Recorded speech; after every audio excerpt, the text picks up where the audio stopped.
Okay, don't forget, this is a classroom and master's degree on the subject theory of conflict, peace, and security. Please, you are free to express yourself in this class without the concept of allegedly, please. Please, this is my class. I take full responsibility. Global academic classroom has its own rules and regulations, and we are free to express ourselves, disagree, and agree. So that concept of thinking you are defaming someone in the class doesn't work, because this is a interactive classroom, personal opinion, sharing ideas. Anybody telling you any other thing, tell the person to go and read the law very well. Okay, so now, theory of conflict, theories of conflict. When you talk about conflicts, hello guys, when you talk about conflicts, every topic in international relations has a ground, foundation, where and how it started. Are you there? Hello? Are you, sir? I hope you guys are still active. Like the stages of conflict, right? In every topic, especially in international relations, remember, in international relations or political science, they often talk about theories, game theories. So many theories, how it started. Okay, so now, theories of conflict are the explanations put forward to explain the causes of conflict. The causes of conflict are numerous and complex, thus creating problems of analysis of specific conflict situations.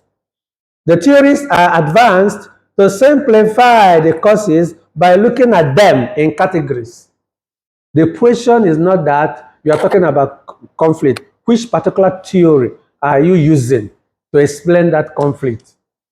Are you using the theory of realistic conflict or non-realistic conflict? Are you using the theory of protracted conflict or the theory of forms of conflict? When you want to explain and analyze protest that is being done, how do you analyze it? Have you ever heard about, well, in the newspaper they talk about political analysts? Yes. Yes. Correct. And that is what the course you are doing now. You are just like giving yourself the authority to be an analyst. But then you must understand the terminologies. If you don't get it, you will not analyze it very well. Just like we have been debating about realistic conflict and non-realistic conflict. You say realistic conflict has a purpose, has a target, has an outcome.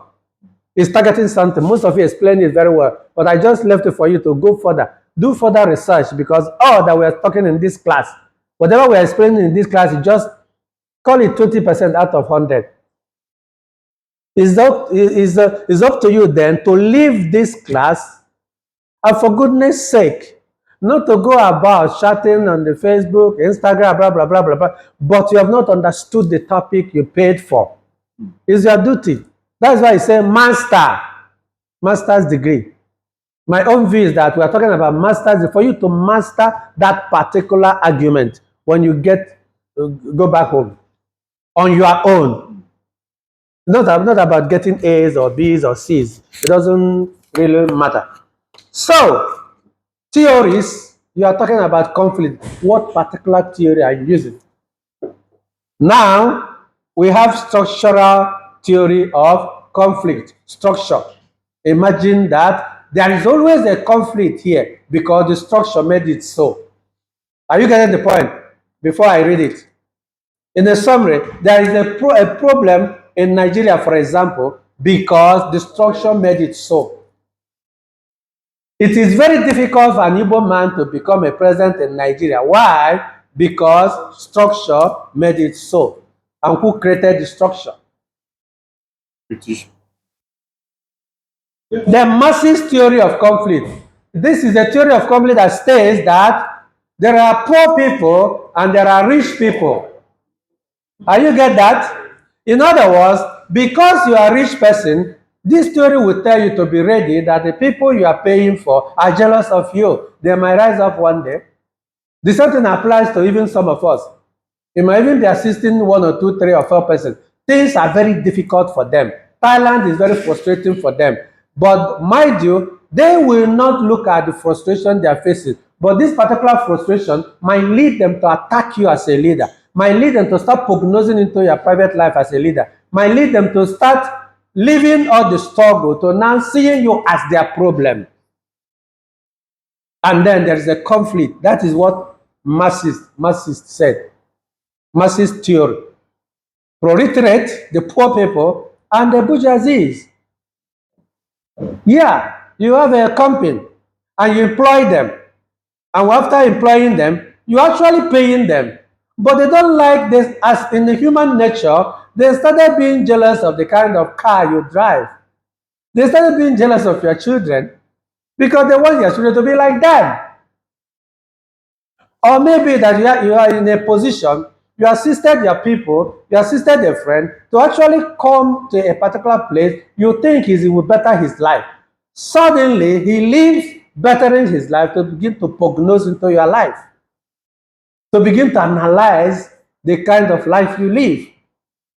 And why is that? Not because that is what he actually came to do, but the frustration surrounding him led him into forgetting that he has come, he has arrived to seek for his own life and not to start looking into yours. Hello? That is Marxist theory. So, as an analyst, when you bring in this kind of position between the poor and the rich, you have to situate Marxism. Use it to explain. Imagine that if you are writing in the independent studies. So you have to quote that Marxist theory as the reason for that in order to support your argument. Then if you are talking about the poverty in Bangladesh, that's what led to the protest in Bangladesh, maybe it's because structure.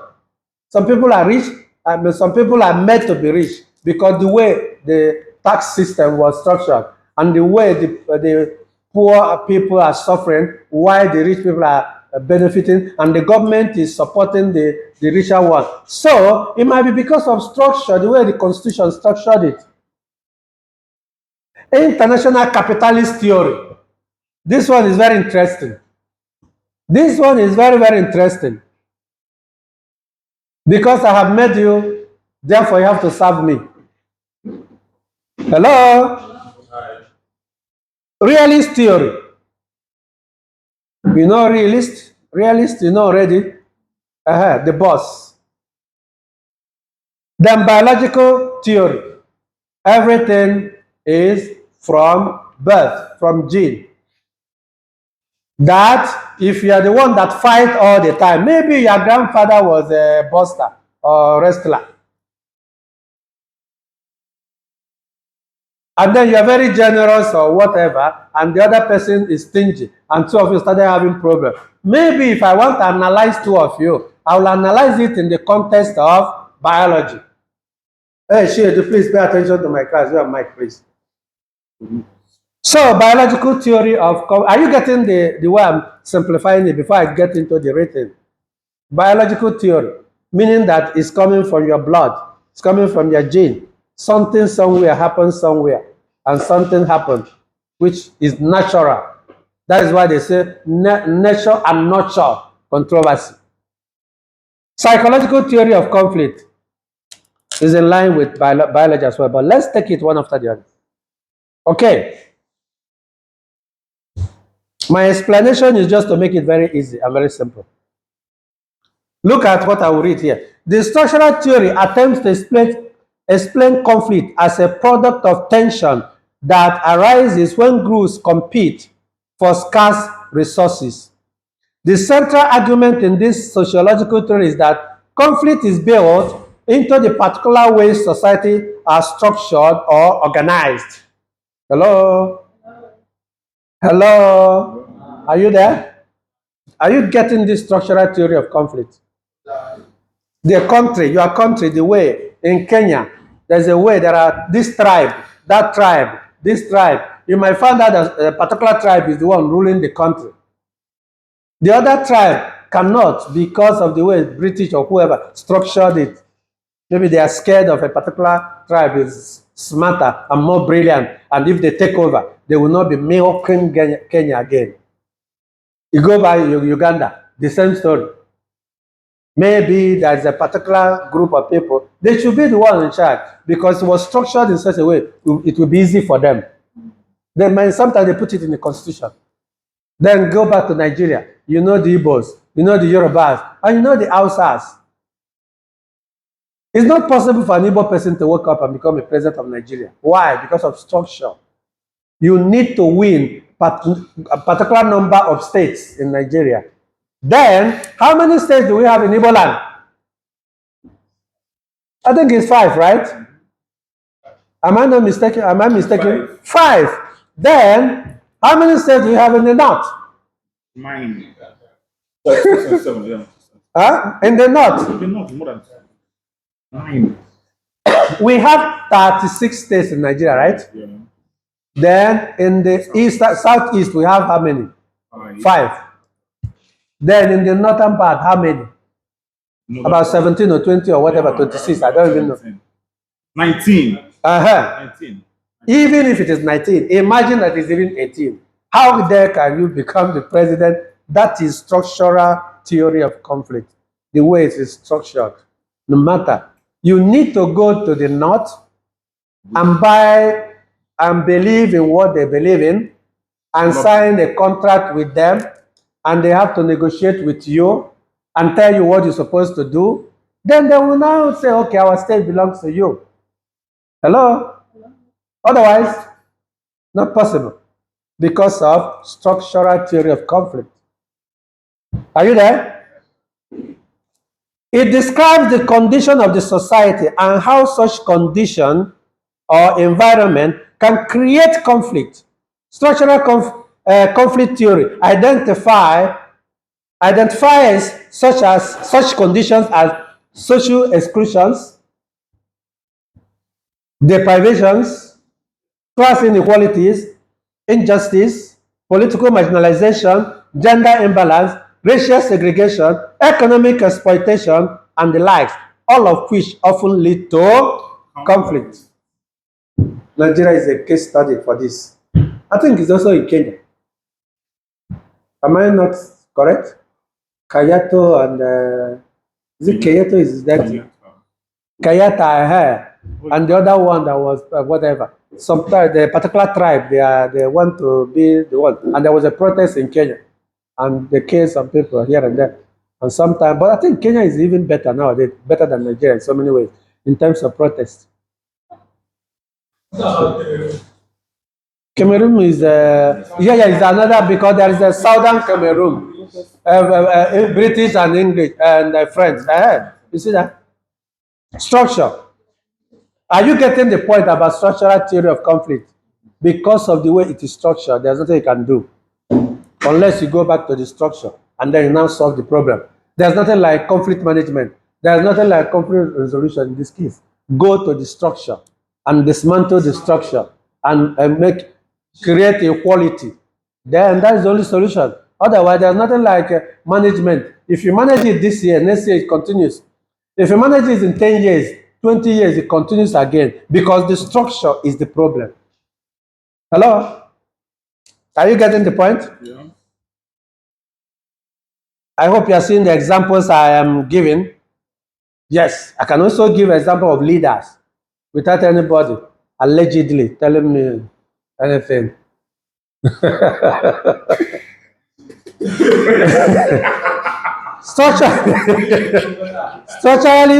Structuralists maintain that conflict occurs because of the exploitative and unjust nature of human societies, or because of dominations of one class by another. The theory is, however, deficient in its one-sidedness of looking at causes of conflict.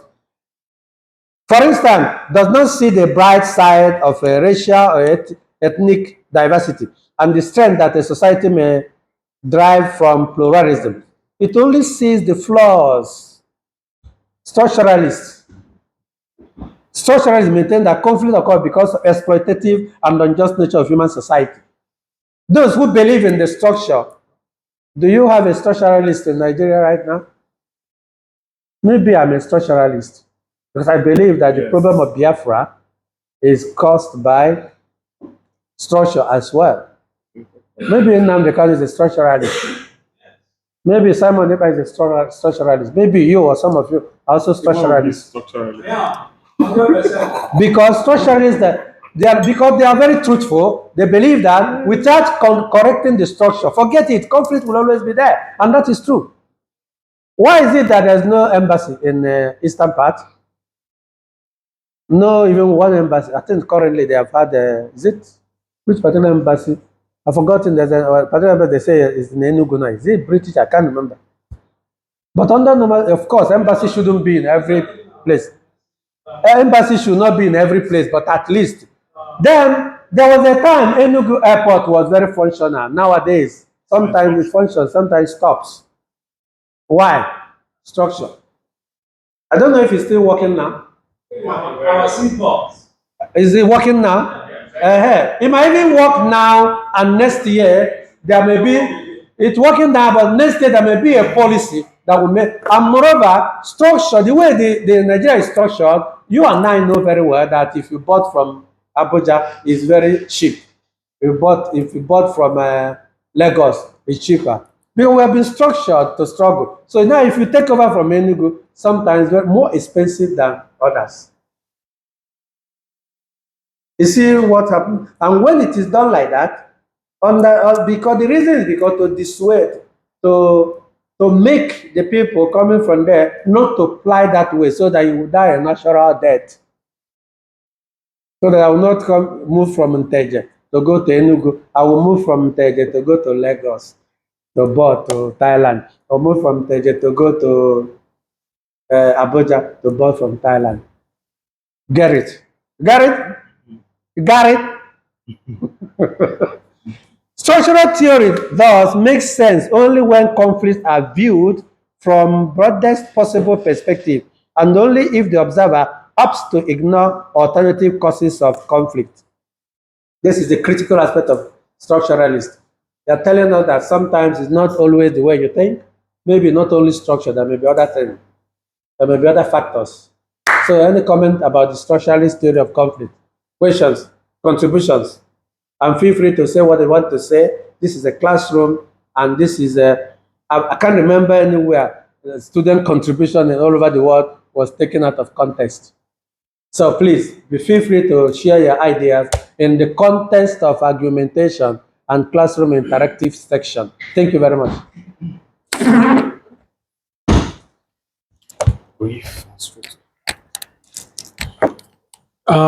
I think, in my own view, when we come to economic growth in Africa, this structure has everything to do with poor growth in terms of economy in the whole Africa, because this is the way the colonial masters has designed it should be. And the leaders coming in still maintains the policy they have designed. If it happens that after designing this policy for their own benefit, for their own self-interest, and the leaders come and see that this design is not favorable to the citizens, because when we look at the democratic environment of the Western world and the Africans, you will find out that the Westerners, they are leading for the best interest of their citizen, not for the interest of the leaders or the political elite, but for the citizens. That's why they pay their old people, their old age people. That's why they take good care of their kids, of their people. That's why they know what is human right. That when your right is being denied, you have every right to sue to court. That's why they follow all democratic process. But Okay, now there in Africa, hold it there. Yeah. In Africa, don't you have right to sue anybody? We see In Nigeria, what is happening in our judicial system. Poor people What are did you not. see that is happening that you cannot sue somebody who has done wrong to you? When you, it's not about you suing, it's about you getting that justice after suing. Then have you done that before? I think nobody has wronged me, so Then I how don't would you have, now because say I'm other, seeing, okay, hold it. yeah. Other than hearsay, other than this person take, Other than It's that on thing. social media. Have you tried it and then found out that is what you are thinking that people are thinking? Okay, the Because last most people the go to court videos is without not evidence, what I without hear. standard I evidence. saw the video. It's Okay, all you are over seeing the a video. You media. are talking about the video. Yeah, I saw put it on to that. you. Why? Gentleman, I put it on to you. Have you ever gone to court to defend your right? I've not been You have not. to defend my I right. pray and I suggest you do. Then you come back again to know, because sometimes the part of the problem, you are very correct in colonial whatever, but sometimes I have problem when we hold that colonial whatever and not treating ourselves what the best food we are going to eat. Because apart from this person said, or you see in the video, I want you to take somebody to court and then now notice that. Because it's possible you go to court, you get justice. What are you going to do? Are you going to maintain it again? But we Because see series of majority of videos us, flying. the problem is that we feed ourselves with this error and consistently choose not to repent from that. And we take an example of negative aspect or the ones that some people have not done well or judges have not done well and use it to circulate among the minds, including the younger ones. How can we grow with that?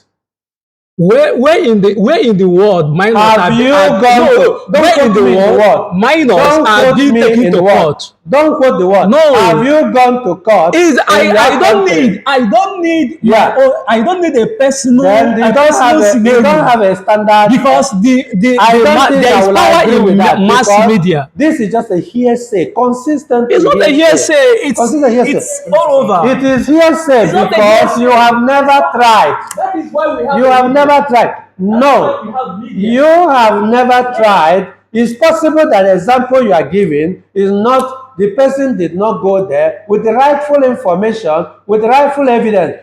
You may go there and come out loaded. Yes, you have done this. Yes, look at what happened. Yes, there is injustice. Yes, you did all these things, and somebody that has money took over. But the problem is that I wouldn't like to agree with this syllogism that is not based on sound theatrical display of erudition. No, I wouldn't. Do I have to wait? Do I have to wait to go to court? You don't need to wait, but you don't need to use myself as an example. You don't need, but if you consistently in all your deposition and position, in your suppositions and positions, continue to based on hearsay, I will have problem with that because I need practical evidence, example from you as an experienced person who did that. Because some people, you may be smarter than them, you may be more brilliant than them, you may be more intelligent than them, you may go to court and get justice. But because you are hearing from that, holding on to it in your entire life, you never tried. What do you want to add? Yes, it's on the same issue. For example, I just want to cite a very practical example. The last presidential election candidate, which is Peter Obi, he actually went to court on 3 different occasions when he was governor and when he was impeached as governor, and he won, despite the fact that there are cases of some people, just like he said, going to court. But Peter Obi went to court. He engaged the system and he won. More recently, Sowore actually went to court when his passport and was withheld by the federal government. He also went to court and he got justice as well. So I agree with what Prof is saying, that don't just conclude that the system, you cannot get justice when you have not even made any effort. There are examples of people that have gone to court and they got justice as well. So that's the point, because as a master's degree, so we have to balance all these gossips and all these hearsays. We have to balance it. If you don't balance it, you're not growing. If you don't balance it, you're not adding up. And the greatest problem we have as a people, as a continent, is that this person said it, you carried it, and that person said it, you carried it, another person said it, you carried it, without you making any effort. So you end up living in fear. You end up living in fear, and there is no systemic effort to make a change. No. So, do we have structural problem? I've already said it. We have it. Even our justice system structurally might be difficult for the poor people also, because the poor person who doesn't have a lawyer might even find it difficult to pursue certain things. That one I understand is always everywhere in the whole world. But the point is that don't get me wrong. I am not saying that what you are suggesting or what you are contributing is wrong totally. But I'm saying, but I just want you to also add up with that idea of taking a step. You might come out to be a different story. That's my point. Okay, now having talked about structural conflict, any other question from structural conflict? Pardon? Any contribution? So this one is very clear. Now let's move on. The one that may concern most of us. We have been hearing this man, Karl Marx. Karl Marx. I don't think you will graduate in any undergraduate or master's degree without me talking about this man. Cannot. That is thesis, antithesis, synthesis. You get that? Thesis, antithesis, synthesis. And it comes back again. Can you explain this for me? What does that mean? Thesis, antithesis, synthesis. Then a vicious circle. It comes up again. I want you to explain this to me because it's within the community leadership. Thesis, antithesis. Thesis could be bourgeoisie, antithesis will be proletariat. How about synthesis? And then it continues again. Can somebody explain? It's not just to pay to sit in the classroom, or it's not just to come to the classroom as a master's degree student. No, you must be reading. You must be doing research. I challenge you now. Explain this to me within the context of community struggle. Thesis, antithesis, synthesis, and then the circle continues. Explain. Oh, yeah, okay, try. Somebody. So, I'm trying. Emmanuel Ngozi, please, this is class. And Emmanuel Obi, can you just pay attention? Okay. So, according to my understanding, in my opinion, In your own opinion. yes, Correct. thesis, the way you're trying to divide it, is how the society is classified, right? The society has the bourgeoisie or the rich, which might be considered the thesis. Then the antithesis might be the very, very poor people. Then the synthesis. Everybody pay attention here because it's part of our problem. Almost all of us here are from developing countries. Yeah. Okay, continue. And then the synthesis is where the thesis and antithesis meet.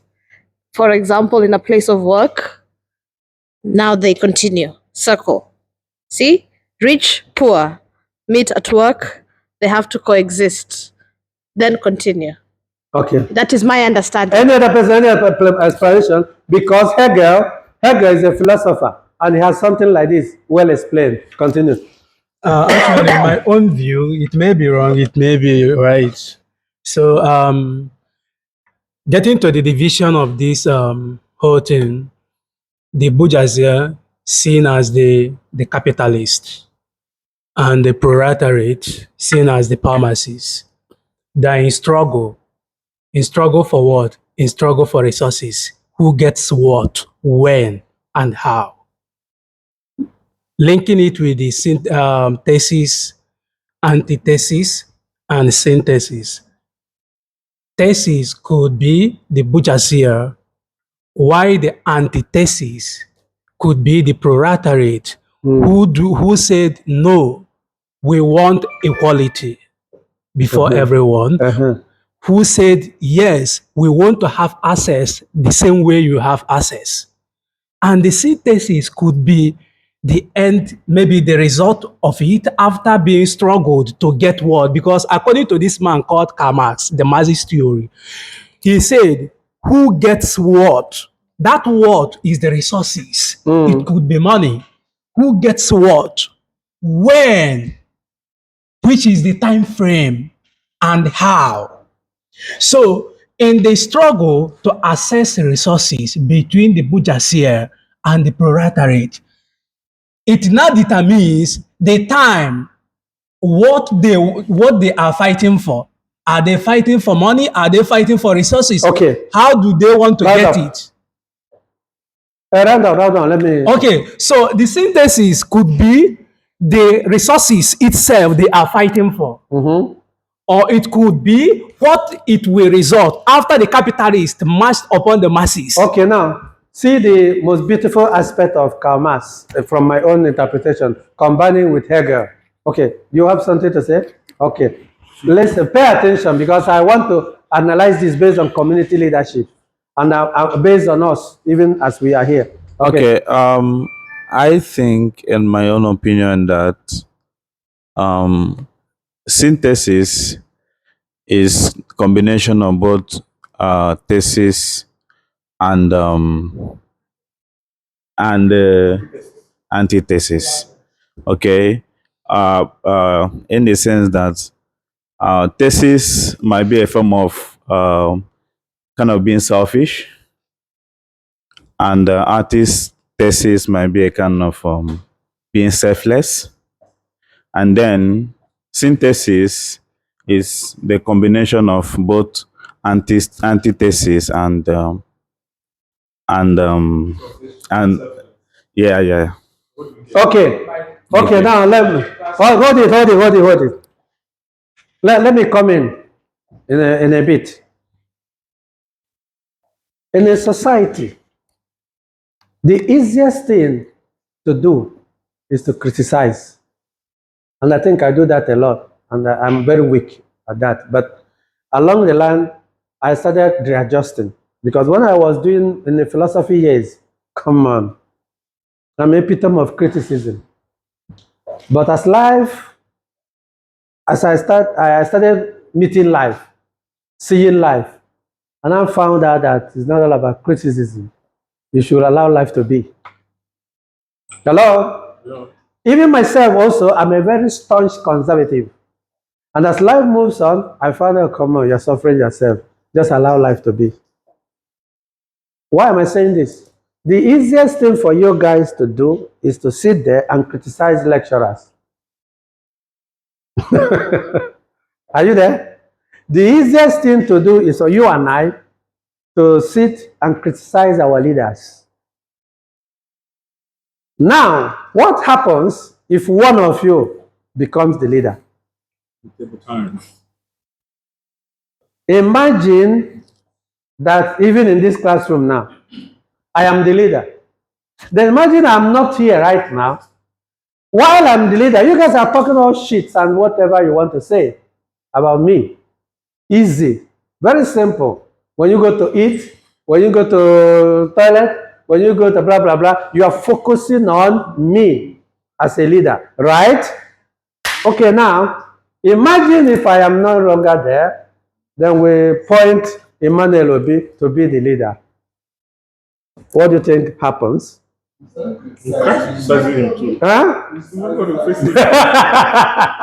That is the hidden part of Karl Marx. Thesis is what? The rich people. Then antithesis are what? The poor people. Okay, now the poor people are talking against the rich people, and they protested and went and they pursued the rich people away from even their state. Then they now sat up and selected a leader among them.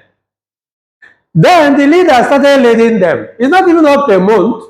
They started criticizing the leader again, and they removed that leader and selected another leader.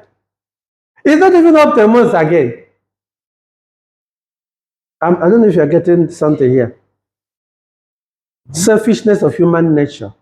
Very, very easy to sit there.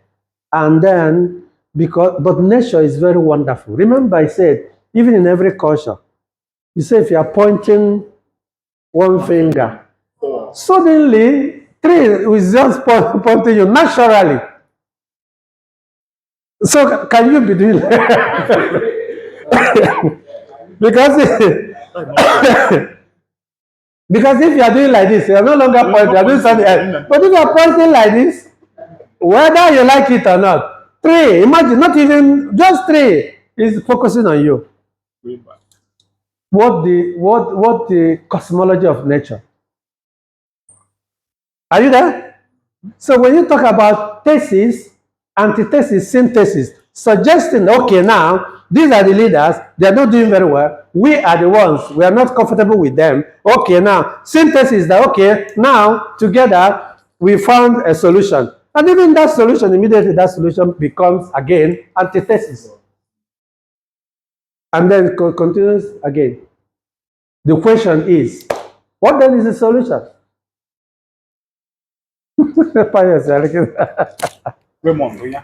Raymond. Please allow Raymond. So, are you guys getting the point there? Yes, sir. The easiest thing, in my own view, is to always criticize a leader. Very simple. But I bet you, when you stay on that, when you are sitting on that seat, then you now know what it is. Even your friends, when you guys sit, even your fellow students, it will even start with jealousy. Why you? It will even start with envy. Why you? And yet, but all of you were there, sitting there, punching and then pointing at the leader. But then they elected you as one of the leaders. Behold, automatically you became an enemy. So, get it. The Marxist theory is an offshoot of the Marxian explanation of society. Are you there? Society is divided into unequal classes. One is strong, rich, noble, and bears the tag of bourgeoisie, who controls the instrumentality of state, while the other is deprived, socially deflected, financially infertile, and is called the proletariat. There is a constant struggle between the two. Are you guys there? Struggle between the two. But he that has the financial muscle controls both the state and the poor. And that is the structure of the society. You get that? Thus, the Marxist stand is that the state itself is a product of irreconcilability of class antagonisms. The state is therefore structured to be in a perpetual state of conflict. I am not your problem. Even when I assist you to solve your problem, you left your problem and started attacking me. You are not my problem. Even when you have assisted me in my own problem, I still left my problem to continue to attack you. This is where developing countries have something to do. It's not just talking in the classroom. When you leave this class, how do you research? How do you read? How do you study? How do you learn to feed yourself, to remove, presumably, ignorance? They say education is from the Latin word, educare. Educare. To sieve out, to sieve out, to sieve out, to get something. Let's say, presumably, what you don't know, so that you add something that you know. Hello? Hello? So, as we move on, the rich controls the states as well as means of production. Just like some of you will say, I control everything, including your extension of visa. Excuse me. The rich thus grows wealthier at the expense of the poor. Like most of you are here suffering, sitting in this classroom, listening. You, instead of going to party, some of your classmates are in the party. I mean, some of your friends, they're on the street, they're on the party hall, and now you are here sacrificing a lot to develop yourself, to empower yourself. Even some of you, after master's degree, might do PhD. By the time you finish the PhD, someone somewhere will come to tell you how to live your life. Are you seeing that? The rich controls the state as well as means of production. The rich thus grows wealthier at the expense of the poor. Some people will say, because the people, for me, poor, keep poor in yourself, but just allow me to be. If you ask me. The rich thus grows wealthier at the expense of the poor, who lives at his mercy and is implicitly embittered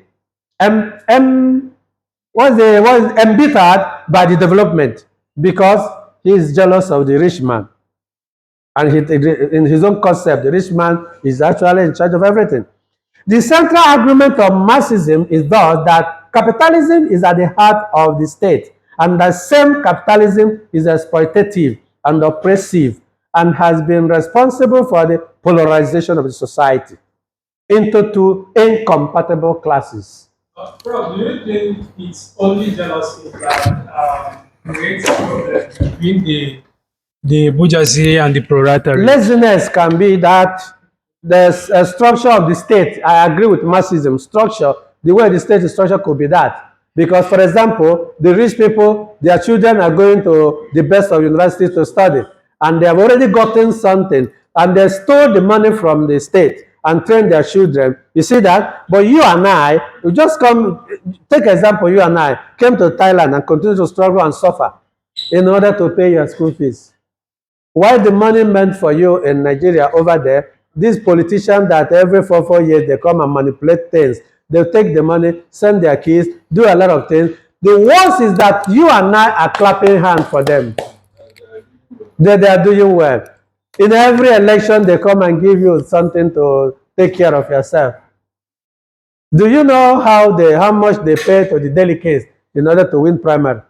Do you know how much? Even do you still remember when the primary election of APC in Abuja, how much their kind of money that was carried, and in order to win that primary election of APC by Tinubu? In my own view, the Nigeria political system, I think they are using economic strangulation on masses. Marxism is also there. Of course, you cannot talk about Marxism is all about economics as well. Marxism, Nigeria, in fact, any negative theory you can see in Nigeria there, in my own view. Don't get me wrong, I'm not saying that the criticism of what most of you are saying are wrong, actually. But just that I'm trying to make sure that you don't live on it. You can still move out from that.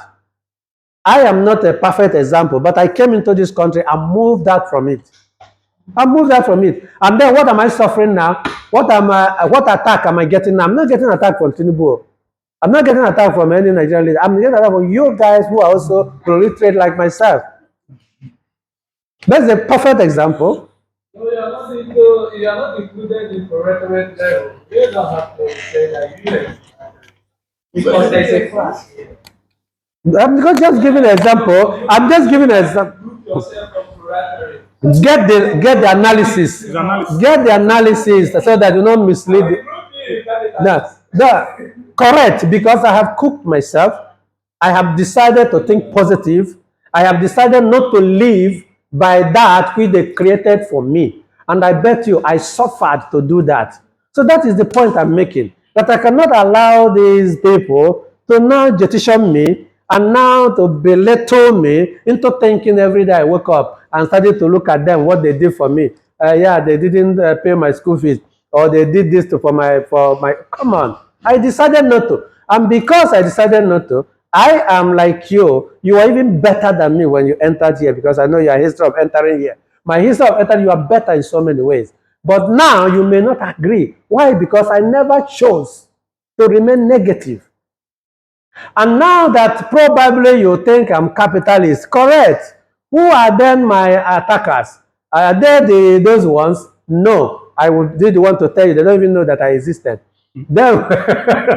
But they're my attackers are my fellow presumed proletariat that we are in the same class and we are in the same struggle level. Then I came and found my own feet. In this little well, this is not little, I'm just giving an example. So the problem, that is what I told you before, that these are the rich ones, these are the poor ones, and then they protested, removed the rich people, and then among the poor ones, they selected a leader, and immediately, not even up to a month, they started attacking the leader too.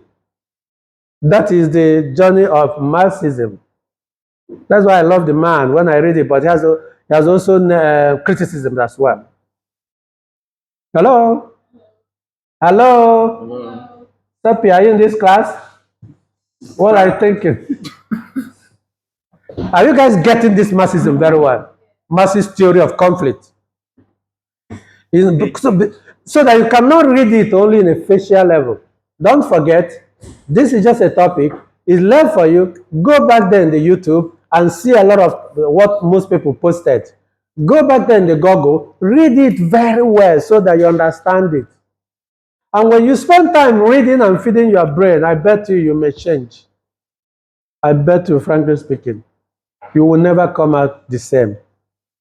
You will now begin to remove yourself from common gossip, common gallivanting, common junketing, malingering, parambarating about, talking bullshit and looking for someone to talk about. That is why even when I was here, some people say, why did you get all this master's degree? I never wanted to spend my time with people that every time they talking nonsense. I never.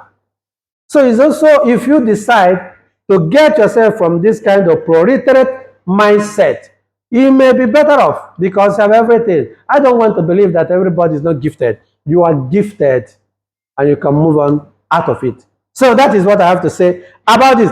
The limitation of Marxism is similar to that of structuralism. It looks at every issue of conflict from the viewpoint of dialectical materialism alone. This philosophical term, let me not put you there. This economic prism is not enough to capture every aspect of conflict causation.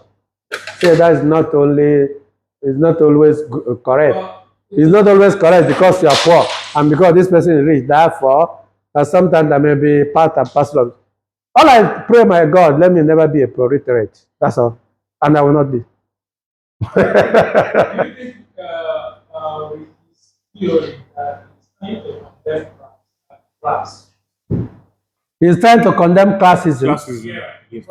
Yeah, but at the same time, created a monster as well.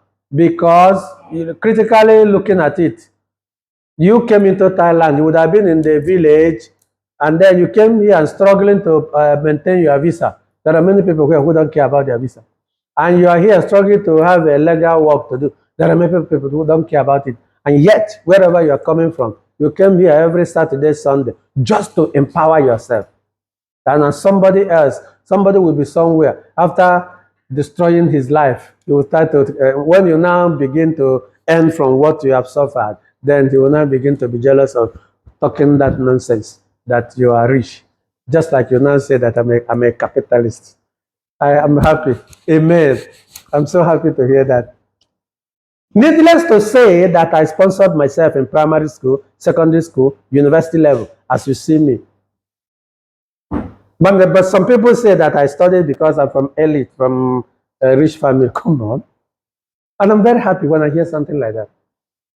There are personal issues about people that when they reveal to you, you shut up. Then you know that these people have actually tried. But other people did not try. Is it do not or did not? This English is. other side of the people, they failed to try. They'll just sit somewhere, or maybe your classmate pregnanting one lady or the other, having so many children they can take care of. But you chose to go and study, preventing yourself from certain things, and yeah, and even, why are you laughing? You just deprived of yourself of so many things. And when you now begin to earn from your sweat, one, let me not use the word I wanted to use, would then come out and begin to say, you're a capitalist, and then he's a proletaire, and then start to talk other things. So life is filled with a lot of opportunities, but it depends on the individual. And we call it just some people are being opportunity in life for us. It's also part of it. Some people are opportune to be rich, some people are opportune to be connected, while some people are not. They made it by themselves. They earned it. Some people earned it. Some people got it. Some people suffered to get it. There are so many approaches to get to the end. It depends on you. It's a fact about life. It's as simple as that. Hello, Sepi, do you want to say anything? Okay, so do we move on? So that I'll round it up. Move on. Do we move on? So you got it very clearly. You got the structural theory of conflict very clearly, and then Marxism very clearly. Can we look at the other one? Another monster. International capitalism theory of conflict. This theory captures the historical impact of colonialism and imperialism. This is worst of it all. In my own view, it depends on you. Imperialism. A study the external drive of Western nations propelled by the Industrial Revolution began to create numerous platforms for conflict. The search for raw materials, need to invest surplus capital, search for new markets outside Europe, compelled an imperialist pathway as the Western countries desperately sought such markets, raw materials, and investment climates at the expense of the peace and prosperity of the local, in which is now known as Global South. This led to colonization as well as collision of culture and civilization, and ultimately conflict arrived. Are you guys there? What do you understand by this? Imperialism. They have built their own country now. If you go there, it's very nice. Ask yourself, where do they get the resources? You checked before, Belgium is how many? 11.7 million people. 11 million. Luxembourg, how many? 3. 3 point. Then where did they get the money to that the place is so nice? Oh. Hello, guys. Hello. Where did they get the money to feed their country? Motherland. Switzerland, how many in population? Switzerland, how many population? How many in population? Switzerland, can you go to Switzerland? The almighty Switzerland. Very small. Please check the almighty Switzerland. The almighty. These are facts that you can look at and then begin to question yourself. Why are they always there to claim that there's never been a nation called Biafra? They don't want to hear it. Why? 8 million. How many? 8 million. Then Igbo people, how many are there? Nigeria now is 200. How many population of Igbo people? More than 50 million. And then you're not authorized to say that you want to separate or secede. You see that? What is hidden? What is the reason behind it?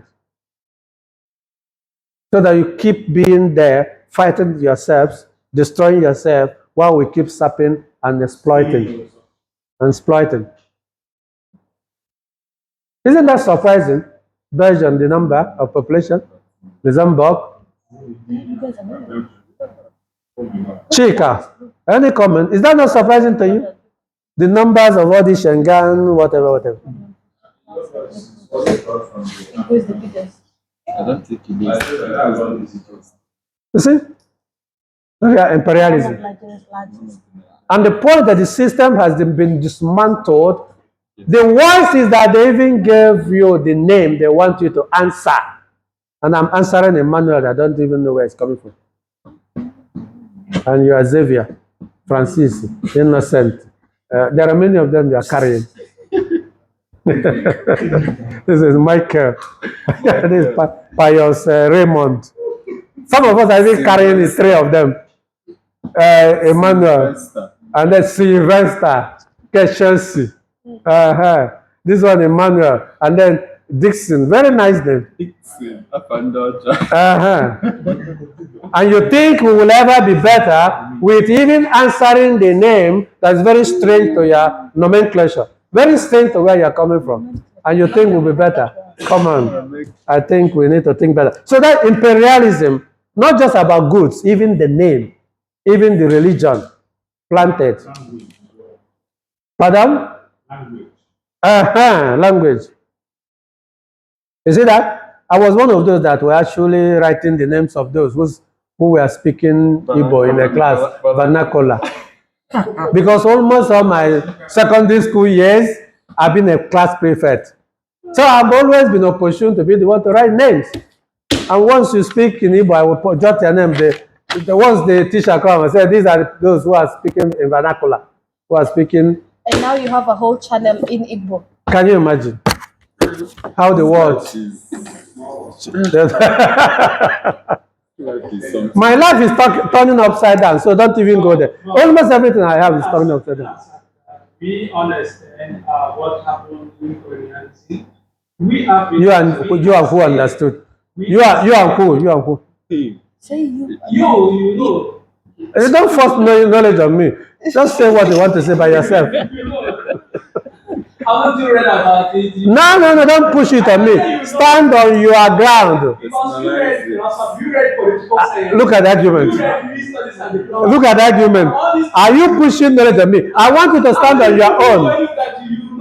No, you stand on your own to say what you want to say. The reason that we say that you know is because you have undergone all these Okay, my people can close your class and because thank you very much. which exposes it, so you know. Are you running away from what you know? No, but the point I want you to talk on your own, not based on me, so that your argument will be stronger. Because if based on me, I will tell you that that is not me. Oh, okay. I was thinking that you Are you with Mike there? Okay, so I move on, or you want to say something? Please, if you want to go home, you can go back. Okay, I move on. Okay. Imperialism thus became the last and highest stage of capitalism. This international capitalism theory amply explains the collaboration of Western financial markets and capital today, as it solidified and extended their economic influence all over the world, and has leveraged them for economic exploitation of the developing countries, which has created imbalances between what is now the North and the South. Have they stopped? No, How can they?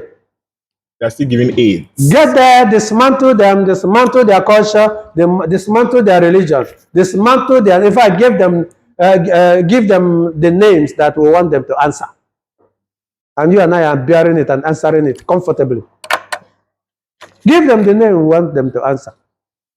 Tell them that heaven is coming. They don't need to go to work. They should go in the church and prayer fasting from midnight, dry fasting or whatever. Just give it to them. Let them be busy themselves with that. From kindergarten, so that they will never think better. And yet, pastor will buy a car from China who don't even believe in God. And then bishops will buy a car from Japan who don't even know what God is all about. And they'll be driving it. And then our children will be in the block rosary, while their children will be in the computer center. The next thing is that heaven is waiting for us. Yes, the Bible said, whatever that will make you go to hellfire, cut it off. So if it's their dad or so, cut it off, so that you go to heaven. Jesus will come. Those who betrayed me on the right hand side, okay, bye bye, go to heaven.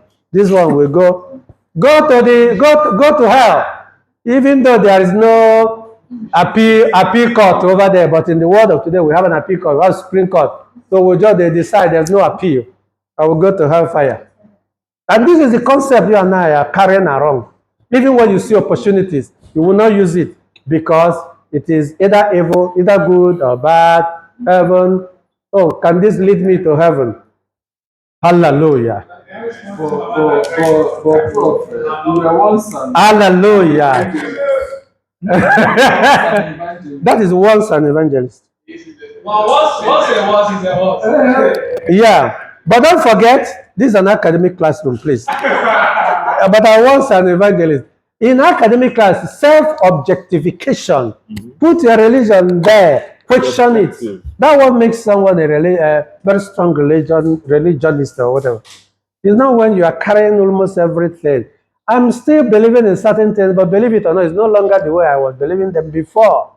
because I've been able to sieve out the colonial and imperialist dimension of it and stand on my own and know that the greatest religion is this my office, how I use it to serve humanity. What aspect are you believing? Because you say that you still. I'm believing in the theory of my class now. I'm teaching.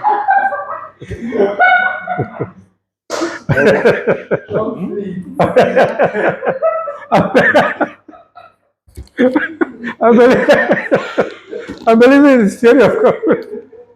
Now I'm believing in theory of economic theory. Oh my God, this is very funny. Okay, now let's move on. This is the economic theory of conflict. I think all of us should know this one. This one is the simplest part of it. Economic theory of conflict explicates the economic undercurrents in conflict causation. There is considerable interface between politics, power, resources of value, and scarcity. People seek power because it is a means to an end. More often, economic ends. Communities feud over farmlands, grazing fields, water resource, etc. And groups fight government over allocation of resources or revenue. Scarcity wants, needs, or the fear of scarcity is often a driving force for political power, contention for resource control, and so forth.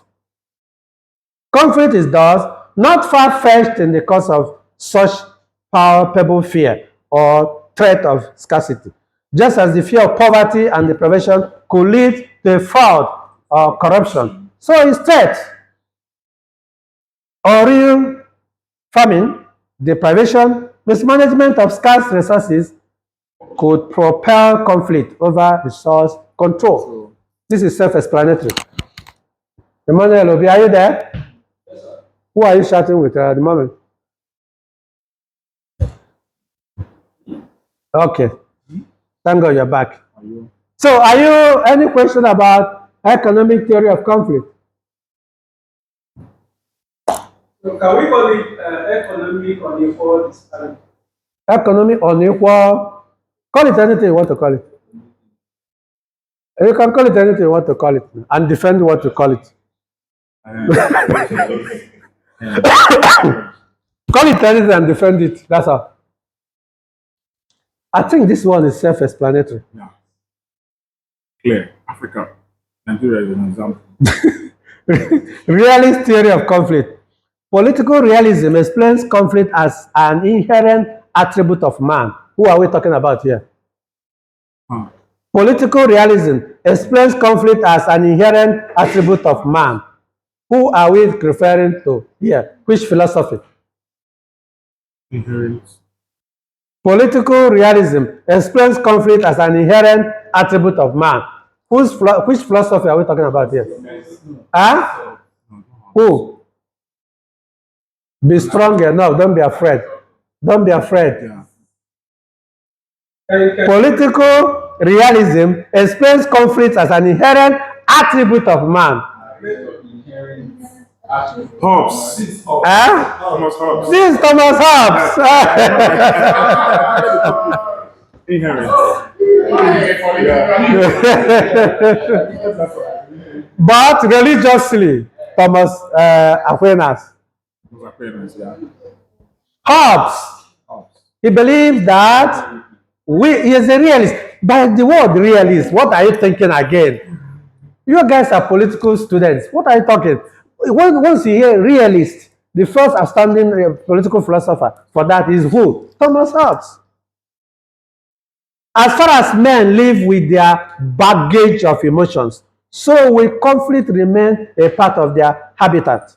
And as long as man remains a political animal with interests different from others, so shall conflict interests remain a feature of society. More importantly, as long as there are scarce resources, conflict is inevitable. Realism is a good blend of Marxist, international capitalist, and economic theories in the explication of conflict. Emmanuel Obi, are you there? What are you doing? Are you sure? Okay. Hello? Hello?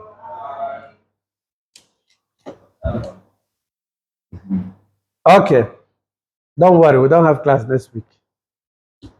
Or do I give you 2 minutes to... No need for break? Okay. The realist theory describes conflict as a product of innate selfish nature of man. Do you agree with this? Yes. Who continues to pursue his own best interest, even if the acts of others is God. This goes with psychology as well. No matter how close you are with someone, no matter how you think you're assisting someone, come on, get prepared. I've been a leader of sorts in my own little capacity. And I've also sacrificed a little bit in my little capacity. Realist theory describes conflicts as a product of innate selfish nature of man, including me. I have my own selfish nature. Who continues to pursue his own best interest, even if the acts of others is God. Don't deceive yourself into thinking that someone you are close to today, there won't be conflict in such a way that you'll be shocked in your life. Just dispose yourself that this is life. And make sure you get involved in a way that you're not psychologically down perpetually. Because actually, there's one song in my village. They said, Onye ma ga-eme gị wa onye ma. Onye ma ga-egu gị wayo onye ma. Isi waba gị, ọ bụ onye kụrụ gị ya onye ma. Onye ma ga-eme gị wa. It shows the song said that it's only the person that you know that will harm you. Only the person that you eat with will destroy you. Only that the person you assisted will move about talking people against you. Are you there? Hello? Pius, are you getting the interpretation? That you cannot be harmed by an outsider is rare. There's someone inside you, someone that you even assisted, someone that you spent your money on, is the only person, not only person, is the same person will be the one to get on you.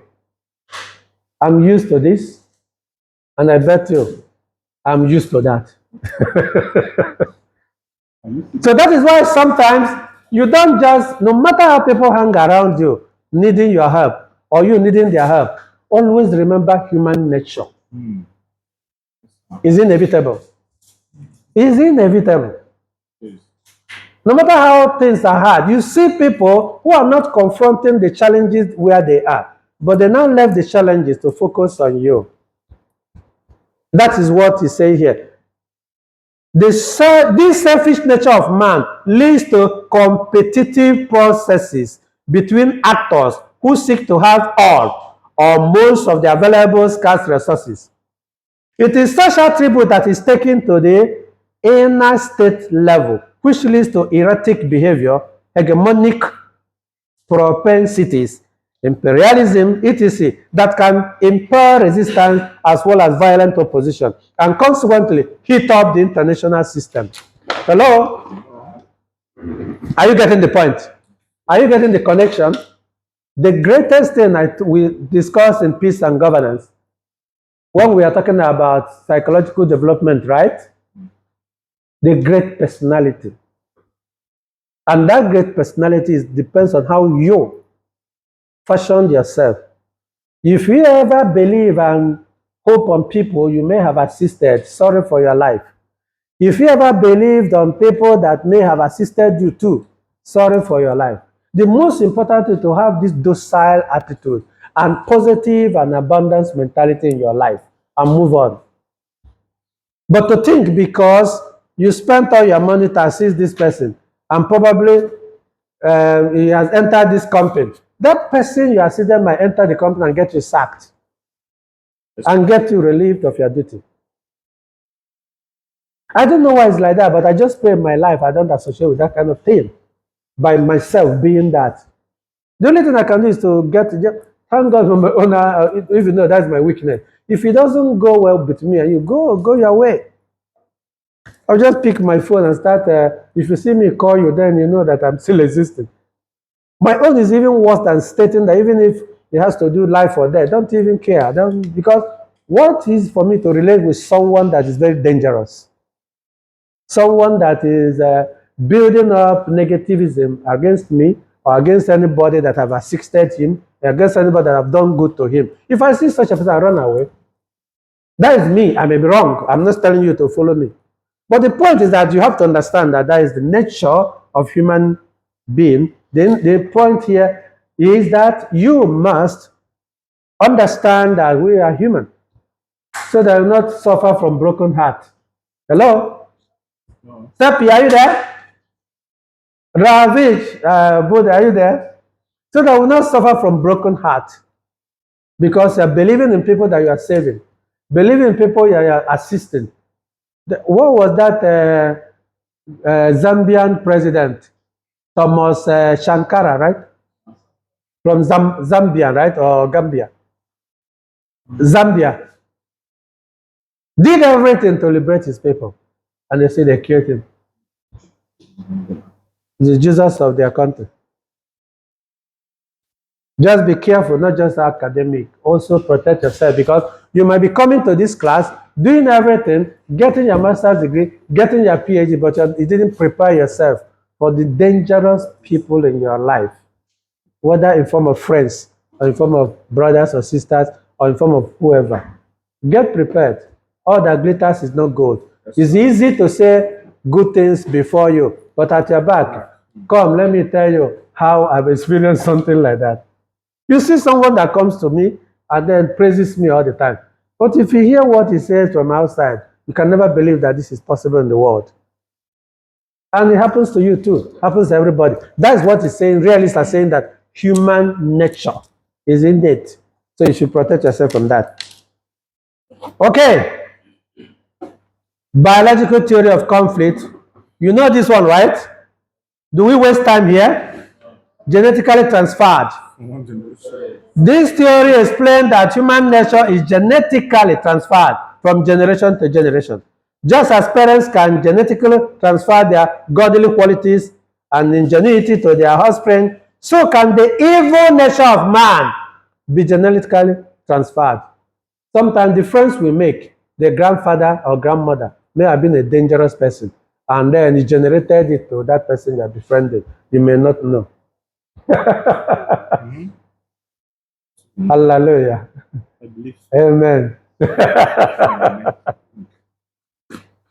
This is just a side attraction. Just as parents can genetically transfer their godly qualities and ingenuity to their offspring, so can the evil nature of man be genetically transferred.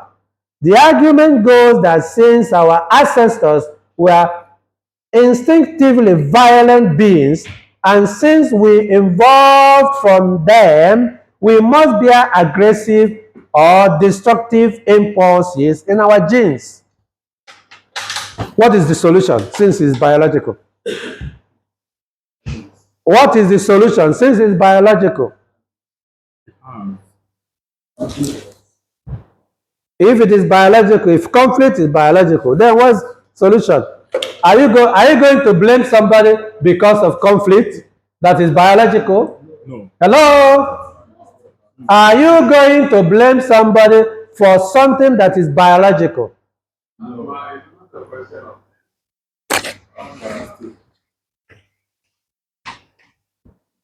I think if, as I was saying, is you're asking if we're going to blame somebody for a conflict that is biologically influenced.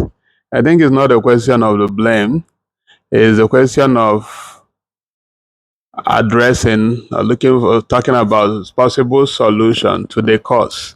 So when there is a nature, it is also being followed by a question of nurture controversy. A question of nurture, hence nature going side by side. Yes, when someone is born with some attribute, yes, it is inborn. Then how? That's something that's innate. there could also be external influences to help to address the biological. Then are we going to blame, since there is a, that's my question, since it's biological, Yeah. are we going to blame, because it means that this person should not be held responsible? Yeah, there is a saying that goes, there's no problem without solution. So if the biological effect is negative, and then the person did not take the external solution to curtail those effects, yeah, the person can still take the blame. Yeah. If someone's biological nature pushes him to commit a crime, they will not go to court and say, oh, because he was born with it. Don't forget, this might lead to sexuality as well. Yes. Somebody came into this world behaving like a woman, is in his blood, is in his nature, and then you are now segregating him, destroying him, accusing him, gossiping against him. But this is something he or she doesn't even have access to. So let me also maintain my line of thoughts. Like, part of being educated is also understanding one's environment. If I am educated and then I have some biological in whatever I have, if the location, my geographical surrounding says this is against the law in this place, if I commit the crime and if I have to be judged in the same country, in the same location, I'll be judged with the constitution or the law that governs that particular geographical location. But and what then, if it's biological? yes, biologically, someone's father was an armed robber, and he was born, and then he go and rob, and then he go to the court and they say, oh, the father was a known legend in robbery, so let him go. Hell no, he's going to go behind the bars. Thank you, sir. So but going to behind the bar, is it really correct? Because the judges are not God. Because biologically, this is from this person. that also applies to whatever else living or crime. When it is again, yeah, some things might be permitted within the area of Asia outside that. When I come to the US, if something is breaking up, become constitutional, or carry it from here, from Asia, take to the States, and come in. They will judge you according to the law. But from your own contribution, from your own personal input, biological suggests human nature, genetically transferred. Who is going to be morally held responsible for biologically, genetically transferred attitude or character? If you can take that again, so that I will digest properly. Genetically transferred attitude, character, behavior, pattern. Genetically. Are you guys getting what I'm saying? Genetically. Suggesting that this person shouldn't be morally held responsible because it's biologically transferred. So I just need your own. How do you, just looking at it, that this person is beyond this person. This thing is beyond this person. In the scheme of things in this world, even before we go that government, then God view to the point where There was no government though. even religion has to get from government. Mm-hmm. So yeah, those days there were kings and there were church. So that's from now. But before the starting point, there was something like From the point I'm putting now, there were kings and the church. The point of my own reference. So, but right now, the government and the religion have to get on. So I'm trying to also swap my way around. Irrespective of what one wants. When the law says yes, and if the law says no, that's so. So I stand with the law and then nobody should break it. Irrespective of whatever anyone. irrespective of whether it's biological. Yes, sir. Okay, any other person? Any?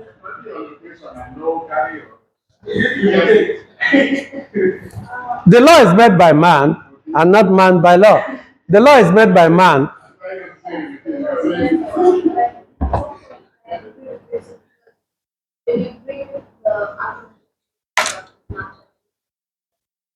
Yes, you're born with that.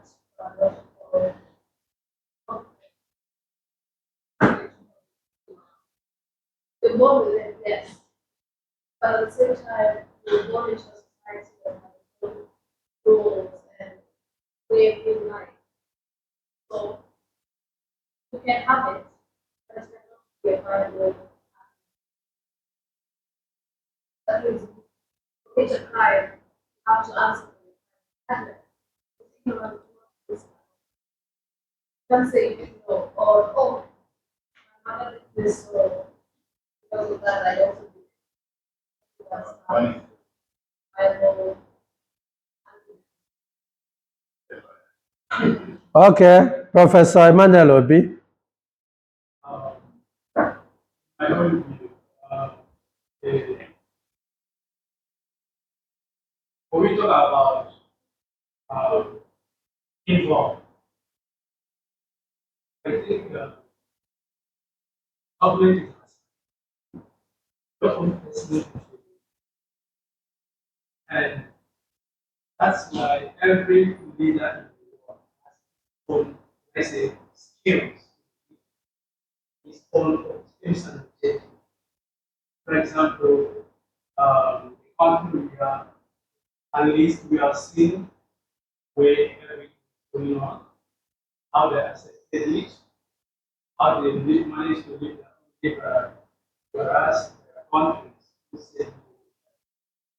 So I think it's something like depends on the leader that quite understand that human behavior and involve and let's say an exercise out and people can as well exhibit their own character irrespective of any environment they found.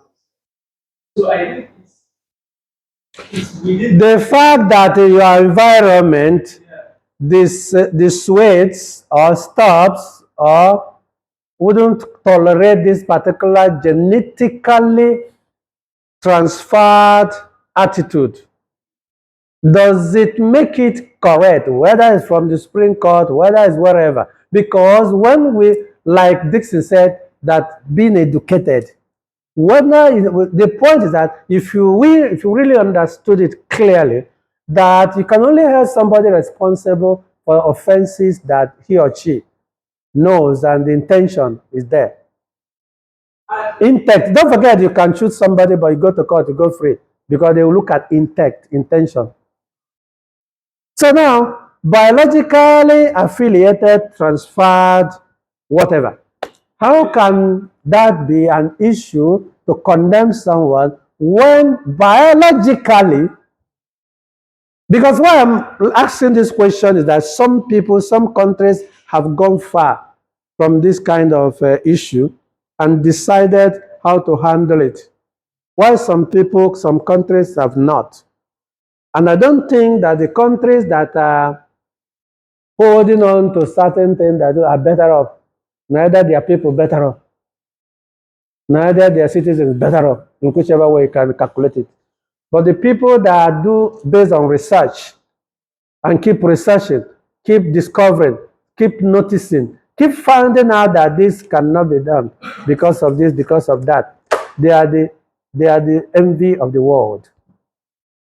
We have to also consider all these things when we study, so that we not unnecessarily keep attacking, keep accusing, but the system is structurally distorted, whether it's from the Supreme Court or leader or whatever. So continue. in my own view, I don't know for anyone else. But how we say because there are things that we cannot do.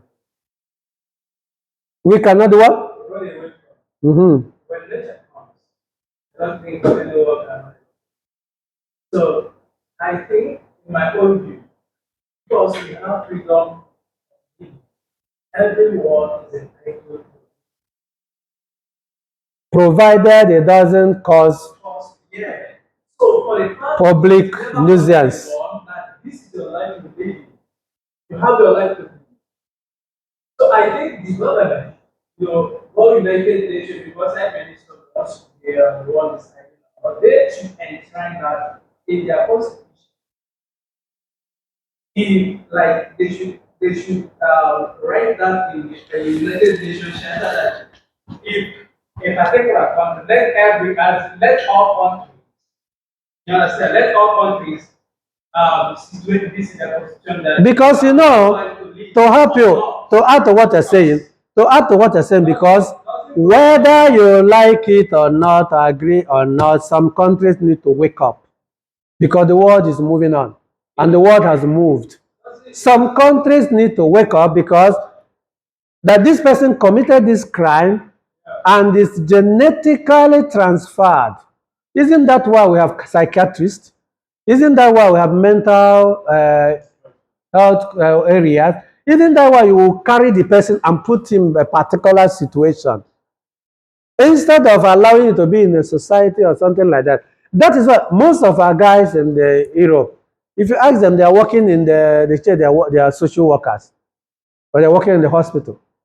Not that those people are mentally forgotten, but it's evidently known that they have this particular kind of behavioral pattern and they're being assisted based on that instead of allowing them or intending to put them to court so that they will go to jail or whatever. That is not how the world should move. And that's not how a responsible country should work. Because biologically transferred issues has already defined the situation and already defined ethical and morally that this person should be given special situation, special attention.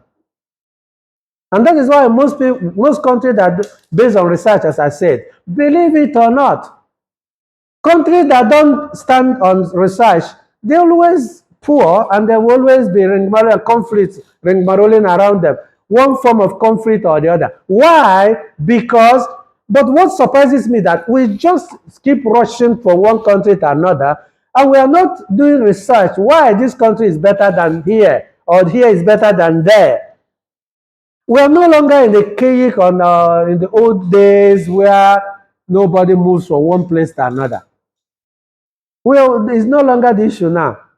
There is a new world order. And we're enjoying that new world order. And that is why you and I are here. Because we can travel from our country to come over here.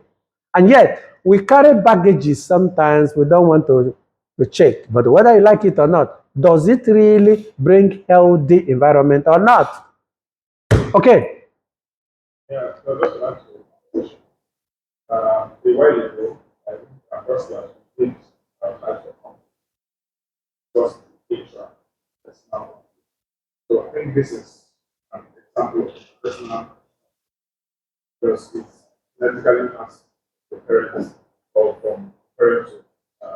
So one of the solutions is to actually, just like we said to the parents, to actually understand yourself. Get to know yourself because most times the problem is that we don't even really know ourselves. Like, we don't really know what triggers some of this aggression. So but when we get to know it, we understand that this is what triggers it, we get to kind of have some level of control.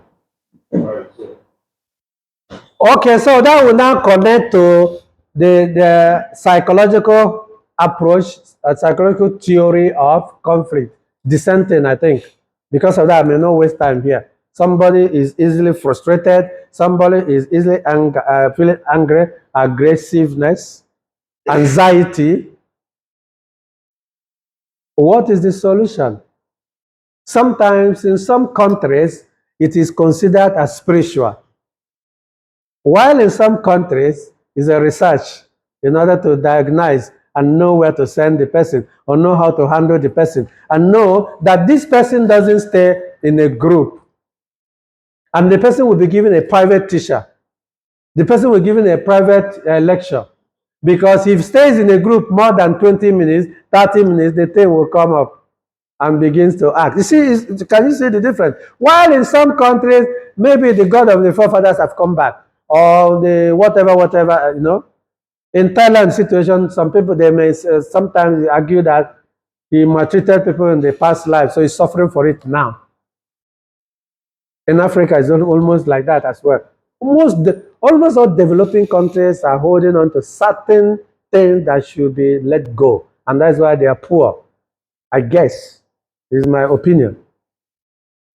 Why the countries that have discovered, kept on moving, adding innovation to life, they keep moving because they are not segregating. They will just separate and find you out and put you where you belong, where you will enjoy life, more than putting you where you stay and begin to have problem with people. Just like somebody who is a rapist. If you rape someone for the first time, you rape for the second time, then there's attention. Sometimes not necessarily going to jail, but just to know why, they diagnose the person and look at certain things and decide whether it's okay or not. Even when he has children, he will no longer be allowed to take care of his children. The children will be moved to where? Foster homes. You see how these countries prepare themselves. That you're taking hard drug, and you're on it, and you are struggling to, you will not be allowed to take care of your kids. Your kids will be taken away from you to another family. Do we do that in developing countries? No. But we're very good in gossiping, attacking one another, gallivanting, joking, malengaring. Gossiping. If you see where we gossip, if we put the kind of effort we put in gossiping, in developing ourselves, we'll be better off. Somebody will pick a phone call, what you are talking, another person's chosen style of life or whatever, another person's office, another person's job, or this person plays football, and he always play rough, or what? Come on. Do that in the country that things are better off. You might even go to jail for talking about somebody for nothing. Hello? Are you there? It appears that today's class is very interesting. Okay, so we round it up. So, what are you going home with? Buddha, tell me, what are you going home? Don't waste your time, everybody. The more you waste time, the more we stay here without going home. So I need you to summarize. What are you going home with in today's class? Tell me, what are you going home with?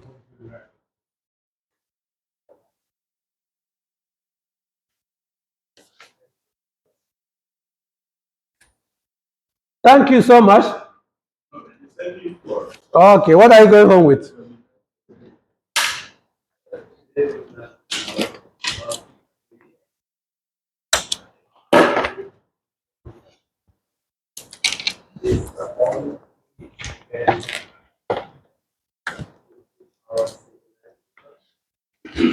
No, I'm not hearing you. It looks like you. I will give you microphone to talk.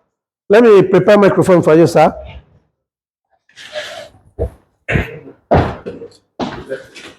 Mike, I cannot hear you. Hello. Oh, hello. So, what are you going home with? Please come here and use microphone. What are you going home with?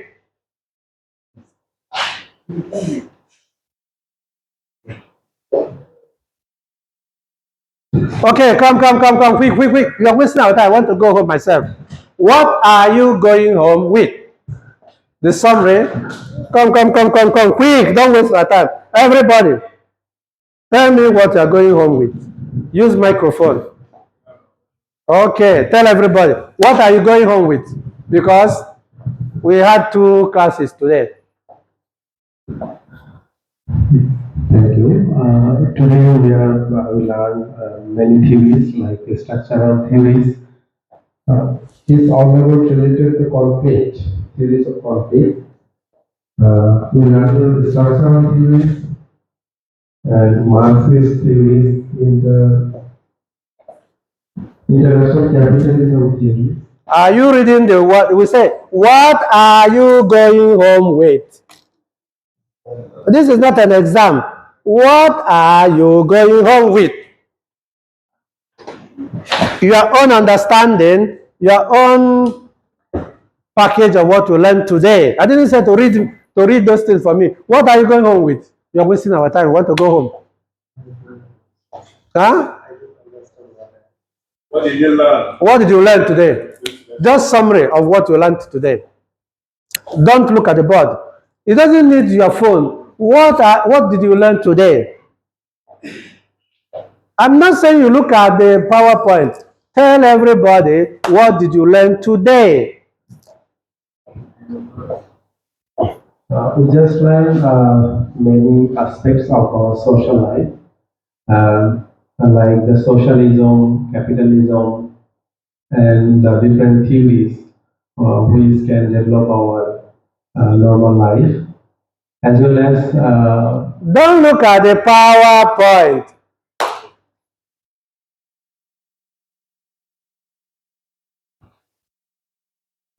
Huh?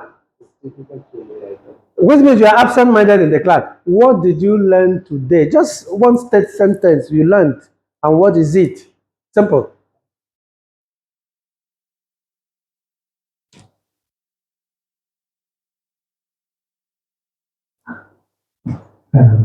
as we learn many theories, complete theories. Actually, the main reason to learn this kind of theories is most of the reason is the solution based. What can we do about the when arising many problems? I think this kind of theory is applicable for resolution of our conflict. Resolution of our conflict. Okay, you come. What did you learn? What are you going? No, no, no. Come here. Come here. You can always go with. Put it as you talk.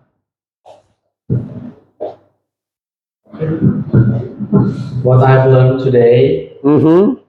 related to the Hey, don't look at the PowerPoint. related to theoretical conflict. The first is Hey, don't put this in your pocket. I see there's a similarity between the Marxist theory to the structural theories of conflict. What did you see? What is that thing that you see you're going home with? They are more discussing about the level of the society level, yeah, like the poor and the rich, the boss and yeah, you know, like the Yeah. the structural, that's it. Like it's tough. Imangazi, okay. Come out, come here. Please, everybody. Tell us what you are going home with. It is simple to go. Okay. What I was able to capture today was the basis of realistic and unrealistic approach. Conflicts. So it's a very nice topic that we, first of all, we talk about unrealistic approach. Please, we are ready to go home. Just summary of what you went home with. For example, let's say a Christian and No politicians, they always. Christians and Muslims having a conflict on who to join or which religion to, which is the best, which if you're trying to have a position on it, I think there will be no, can never be realized. So I think this is some example of unrealistic. You mean that conflict can never be realized or solution can never be realized? Solution can never be Realized in political setting. That's what they're going home with. Who taught you that? In this class? This is antithesis. No, you have not finished because you gave an antithesis of what are you going with. We didn't say that. In this class, we did not say that solution can never be realized. No, we talk about it can be managed. Mm-hmm. The conflict can be managed. Mm-hmm. Which, yeah, it can be managed. Okay, thank God.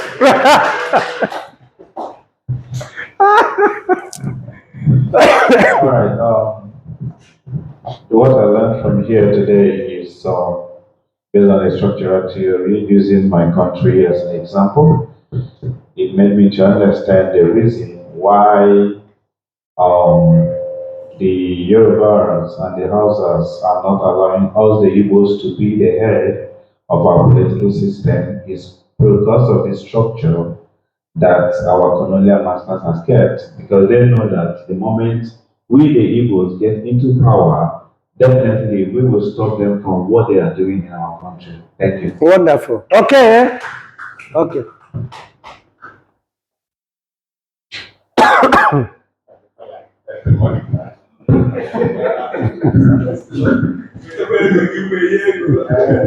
So, so what I'm taking home today is that starting from forms of conflict, so we have symmetric and asymmetric, and that entails intra and inter personal conflict. So that's also nosedive up to the level of theory. So where you will also get to find biological and psychological. So when you see that biological is still from the intra view, and then psychological is coming from the outside too, which can also, and all these things will have their effect in the society and lead to conflict. And then vis-a-vis the management or the resolution. Thank you very much. Okay, thank you, thank you, thank you, thank you. Pious, pious. Pious, summary. Are you not available?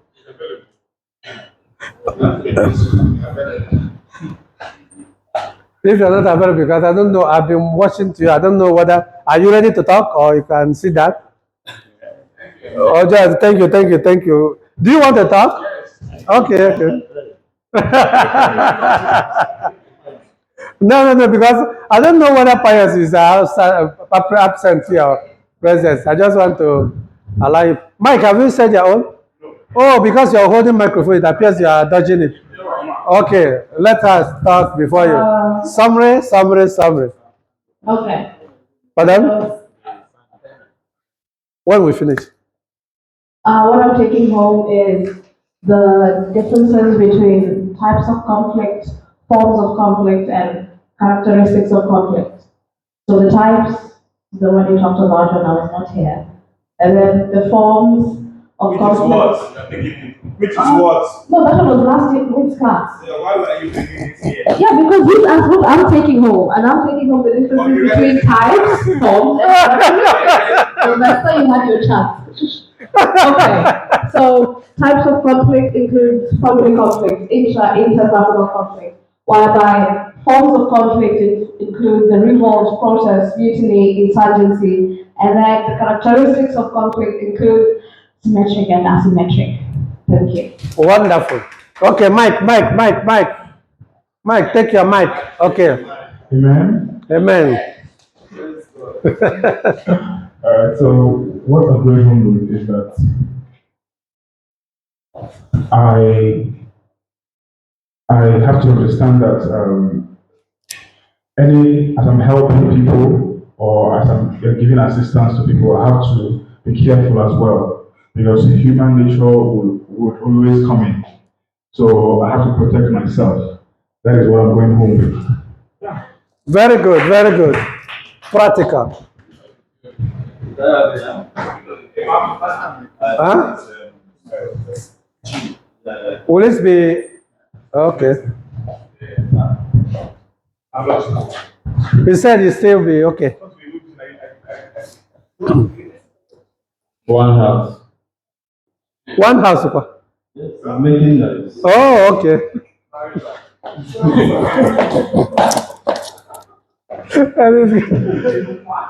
This class is very fun. One thing I want all of us to understand is that conflicts can never be eradicated.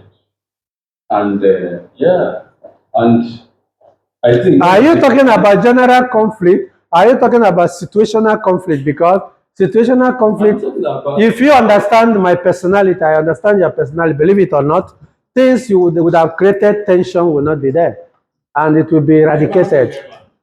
Yeah. No, because you said general. If it is your own, but we have to also, but I'm also the facilitator of the class. The problem is that you say you want all of us. If you say what you're going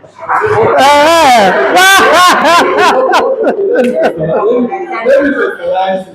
Right? Let me personalize it. One thing I know, or what I have, yes, what I'm going on. But what you're going on with, wait. What you're going on with must be in line with me, that is facilitator. You can't, no.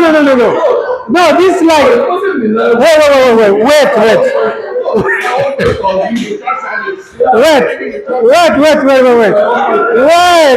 wait. Hold it. This is a classroom and I'm in charge. You cannot go home with wrong information because I don't want hold it. This is an educational tool, and as someone said, we are not putting up out there. You might be saying what you go with, but be aware that once you say it, I will correct it so that it will not be that I'm giving a wrong impression to the world of what we have taught. So that's what I want to explain. So go on, let me know if what you're going on with is in line with international standards, which people are listening. Otherwise, I will say, no, that's not what I thought, because it's my class. What I'm going home with is understanding the different theories of conflict will help one identify the root cause of the problem or the conflict and find a solution. Wonderful. I approve this one.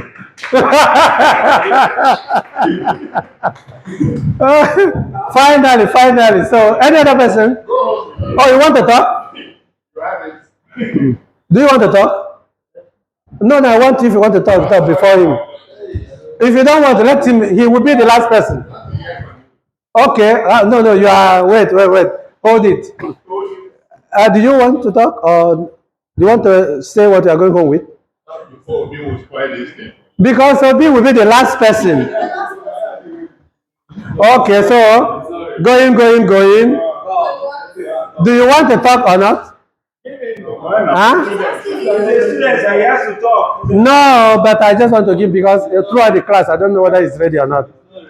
Don't worry, it's my class. I monitor students as well. Okay, final. Professor.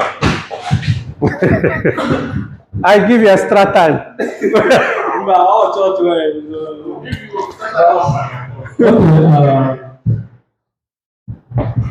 From the forms of conflict to the theories of conflict. Technically, what I found out here is that as structural theory implies, the way you structure yourself, the way we structure ourselves, we determine how solvable our problem looks. If we structure or pattern ourselves in a good and wonderful way, a way that you understand, see, you know my weak point, a way that when we come on a negotiation table, we agree together on a particular note and we fulfilled a good, satisfactory objective. What if we don't agree? Because I mustn't agree with you. No, that is what I say here. Structure. I use structural theory because we say that the way an institution is being designed is the way they are going to function. Now, I imply this or link it to personal view that the way you structure your own self will determine how solvable our problem may look. If we structure ourselves in a term that you disagree with me, I disagree with you, there will be no successful negotiation. But if Don't forget that if you use we in terms of human structure, you are now going to biological foundation of human being, which means because you don't have the final say about biological foundation. When you mean structure here, we mean societal, constitutional, um, different from biological structure. I want you to get that because you are putting it into. Sometimes we don't have the right to structure ourselves because we have already been structured in certain biologically, depending on how it is argued. I'm getting from what you're saying that you're taking human being to be a state like British went to Nigeria and created states, the number of states, which have been structured in such a way that this particular tribe cannot produce. That is different from human structure. The structuralist in political science is different from structuralist from psychology. The way your brain is structured, you have a left wing brain and right wing brain. Those who always are emotional and those who are always thinkers. So that's the area you are going now. So can you bring it down so that we understand it clearly, sir? now, what I mean by the structure is in terms of our behavior. The way we pattern our behavior will determine how. Can you use a different word because you're going to biological foundation? That is biological theories like there are many of them in psychology that talk about human behavior. I just want you to get a little bit get out from biology so that you make your because this is political science. It is that biology that will determine that political structure. Okay. So if we don't address the problem of biological, we may not get a successful. Okay, then use the correct terminology that will now make people understand what you're saying. Now, you talk about biological upbringing, something that someone carries out genetic transformation. Yeah, correct. Now, even nurture can still transform. Nurture can, but nature, there's an issue. There's an issue. Even nurture can battle. Huh? Nature. Nature. Both can battle. Yeah, they can, but that's what we're saying. That so, if we applicate these two, the main thing is what method do you use as a psychologist? Every behavior of human being has a psychological address. Have you signed your name, sir? What are you going home? I've not got to. Just tell us what you are going home with. What are you? No. It's my duty to make sure that you are going home with what the right thing. Okay, wait. Okay, start again. What are you going home? Put it. What are you going in a simple way? What are you going home with? Okay, what I'm going home with is the way you design yourself will determine how the government will be designed. Okay, if you're a leader. If you're a leader, right? Yeah. Okay. It's better off. Oh my God. Okay, next week signature. No class next week. Sign for next week. You guys are very funny. Okay, so thank you very much. So we are closing this class and we'll see you again next week.